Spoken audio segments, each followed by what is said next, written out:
नमस्कार मंडळी, श्री स्वामी समर्थ।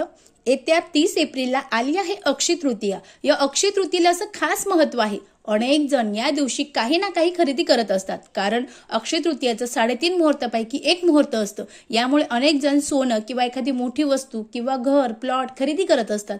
असंच या दिवशी आपण जी ही वस्तू घेतली ती वस्तू अक्षय राहत असते, त्या वस्तूमध्ये वाढ होत असते। मग अनेक जण या दिवशी व्यवसाय टाकतात।